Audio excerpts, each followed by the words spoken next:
Entrego el servicio de guardia con la consigna especial de garantizar la seguridad del Palacio de Carondelet y la integridad del señor presidente constitucional. Es un poco la radio de metal frente al pueblo.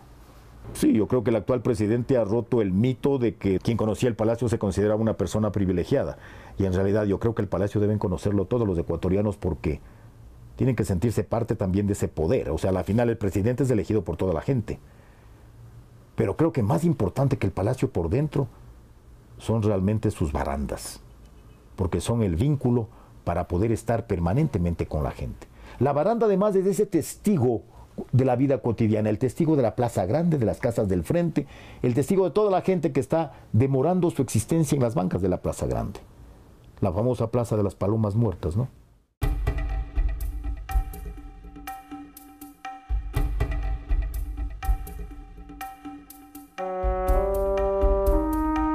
Localizado en el corazón del centro colonial de Quito, el Palacio de Gobierno evoca y expresa el sentido de pertenencia y unidad nacional que irradia este emblemático, centenario e histórico edificio, corazón de la política ecuatoriana desde los remotos años de 1600. El Palacio de Carondelet o Palacio de Gobierno ha sido el símbolo de la vida política del país desde la época colonial y naturalmente desde 1830, cuando se funda la República del Ecuador. Aquí ha jugado la vida nacional en los términos de la vida política. El presidente ha radicado en el palacio. Y a su vez, las sublevaciones, las rebeliones, los golpes de Estado, si no llegan al Palacio de Carondelet, todavía no están en el poder. Por ello, el simbolismo de este palacio que encarna al gobierno del Ecuador. La capital de esos años se organizó según el trazo del damero, que dispone las calles en ángulo recto, creando manzanas rectangulares a modo de un tablero de ajedrez. 2 siglos más tarde, llegará al Palacio de la Audiencia el Barón de Carondelet. El palacio se denomina Palacio de Carondelet. La verdad que no conocemos todavía por qué, pero sí sabemos que un habitante importantísimo del palacio fue el Barón de Carondelet, que fue presidente de la Audiencia desde 1799 hasta 1807. Durante la época de su presidencia hay una serie de reformas, pero en bien de los quiteños. Fue el precursor de lo que se ha llamado la Revolución Quiteña.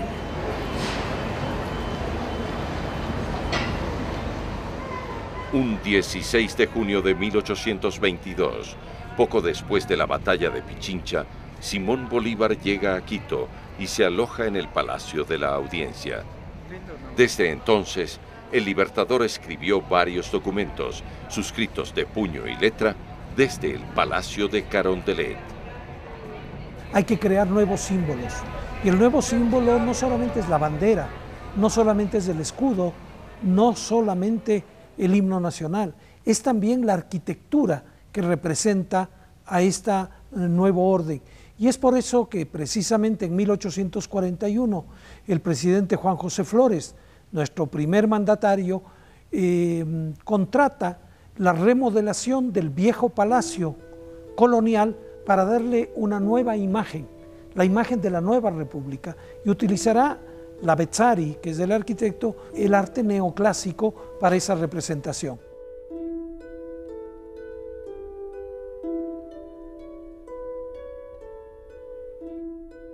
Desde el siglo XVIII, al palacio se le añaden casas colindantes y el conjunto unificado en una sola fachada sufre una serie de transformaciones.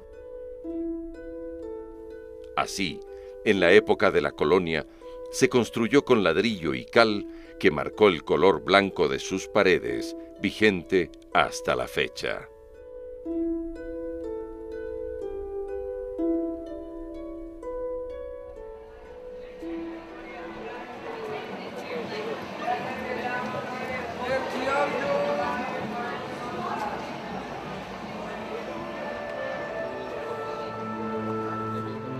El presidente Gabriel García Moreno construyó la parte central del complejo, donde destaca el reloj público que marcó la vida de la ciudad. El gobierno del conservador, que en 1869 emitió una constitución que impuso la pena de muerte, es recordado por su mano dura y el uso de la violencia para reprimir adversarios. El estilo generó el odio de sus opositores. García Moreno fue asesinado, fue atacado en el portal del Palacio de Gobierno, pero él muere una hora más tarde en la Capilla de Dolores en la Catedral. García Moreno pues subía por la grada lateral, eso consta clarísimo en el proceso, por la que mira a lo que era la vieja universidad, y cuando caminó 8 pasos fue atacado por Faustino Lemus Rayo, y en ese período entre la grada y la puerta principal del palacio se dio el asesinato. Y luego fue trasladado en hombros de 6 personas y expiró en la catedral. Pero indudablemente es el hecho más violento acaecido en el Palacio de Gobierno, no cabe la menor duda.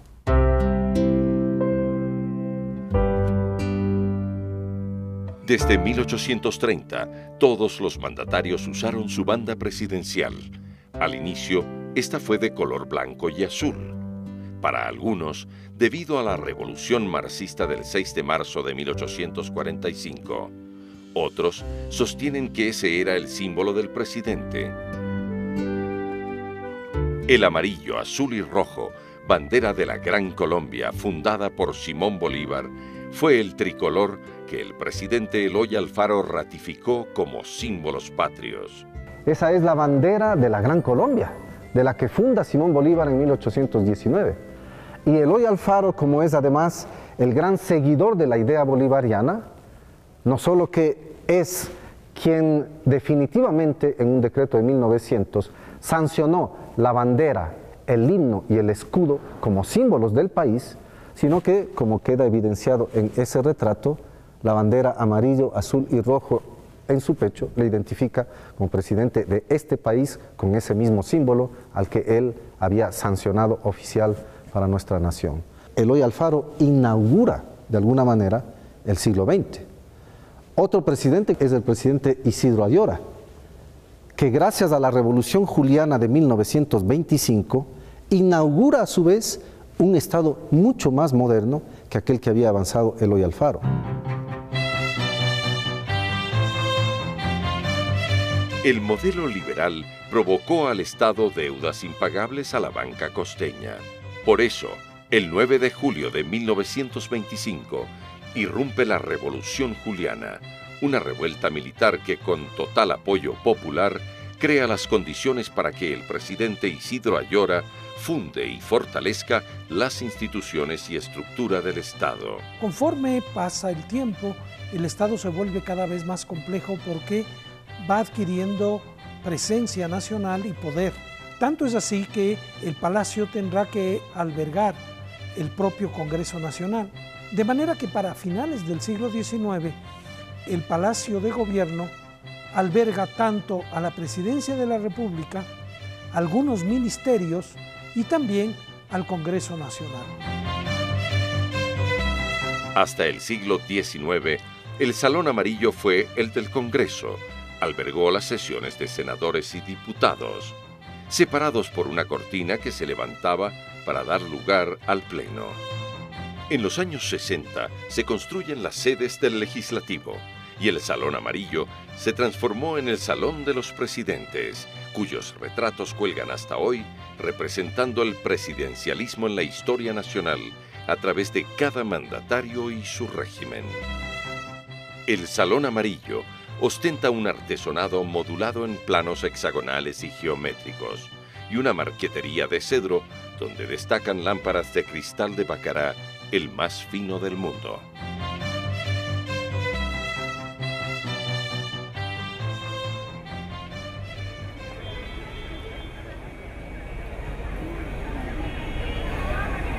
A pesar de las transformaciones realizadas durante la historia del palacio, las covachas se mantienen en el subsuelo.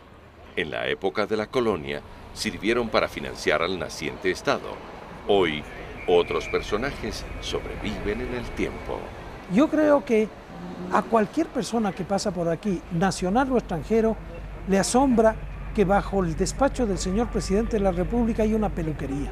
Eso demuestra todavía la paz y tranquilidad de este país, en que el señor presidente de la República se siente seguro en el palacio a pesar de que abajo de su despacho están tiendas alquiladas por personas comunes y corrientes.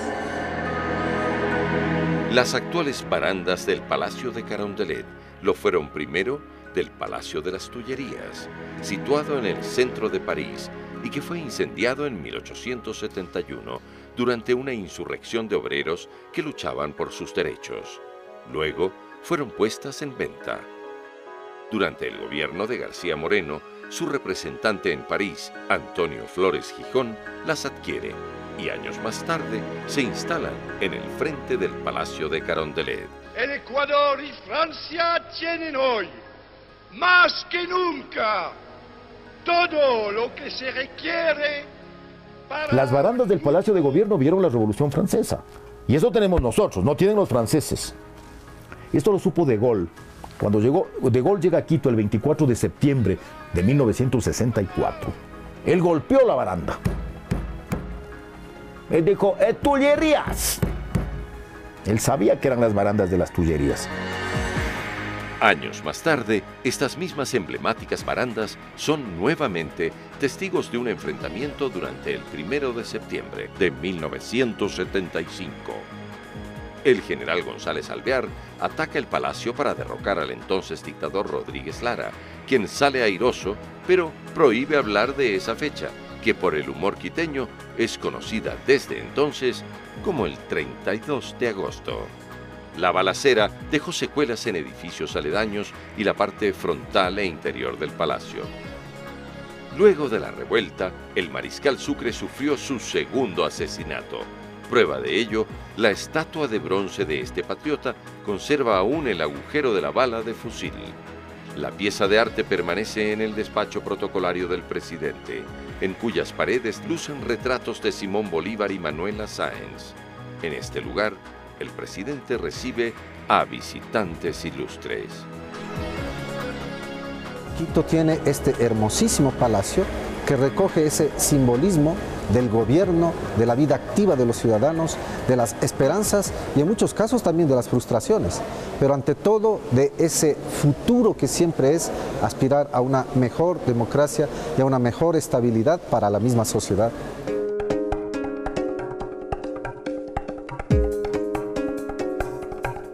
En el salón de banquetes se realizan las recepciones oficiales para presidentes, diplomáticos, artistas y otros personajes. El lugar alberga diversas imágenes de la reconocida escuela quiteña.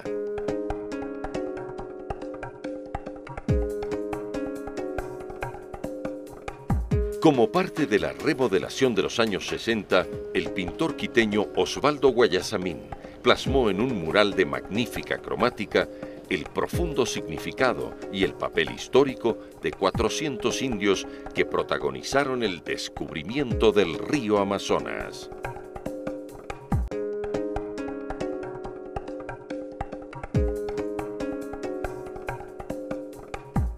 En el palacio destaca la residencia presidencial, lugar donde viven los mandatarios.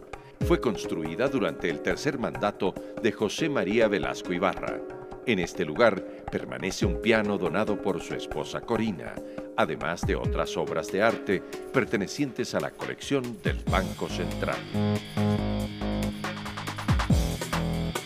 La cocina forma parte de este espacio, que incluye el comedor de la residencia, donde el presidente almuerza cotidianamente con sus más apreciados invitados.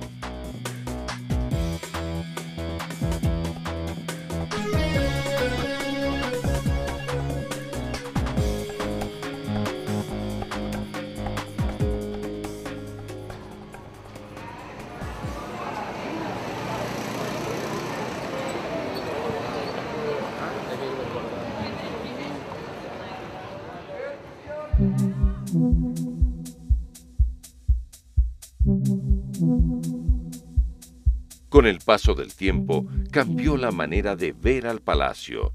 Nuevos y destacados artistas contemporáneos plasman su nueva visión de la Casa de Gobierno. Por su parte, el gobierno de la Revolución Ciudadana modernizó el despacho privado del presidente, dotado de la más alta tecnología.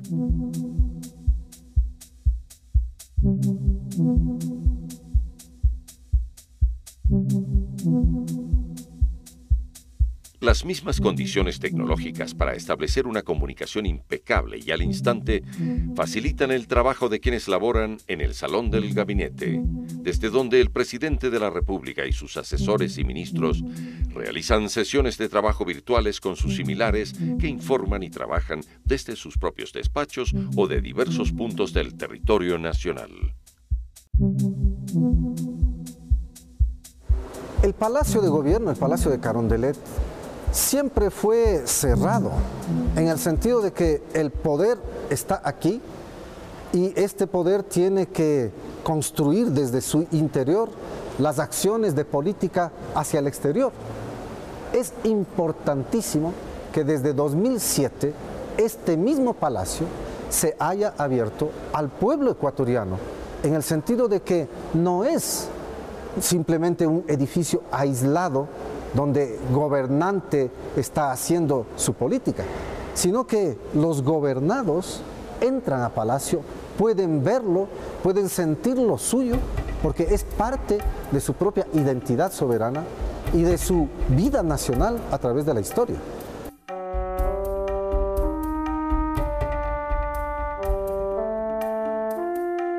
Por política establecida por el actual presidente de la República del Ecuador, los regalos y presentes entregados al primer mandatario pertenecen al pueblo ecuatoriano, que puede apreciarlos en el Museo del Palacio, adecuado para ese innovador objetivo.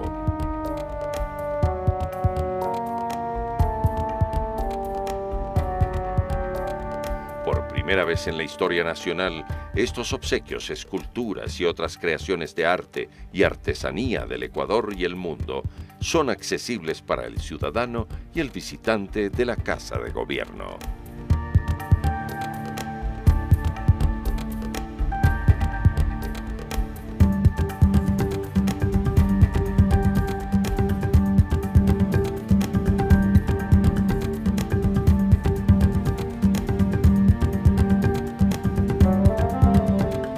Por ello la importancia de que el palacio se haya abierto desde el 2007 y que incluso los regalos al presidente de la República hoy se exhiban.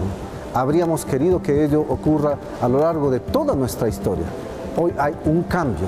Esos regalos representan el simbolismo de que a la sociedad ecuatoriana, al país, se han hecho obsequios en reconocimiento de su honor y de su dignidad, y el pueblo ecuatoriano hoy los puede ver y sentirlos, en definitiva, como patrimonio suyo, como patrimonio del pueblo soberano.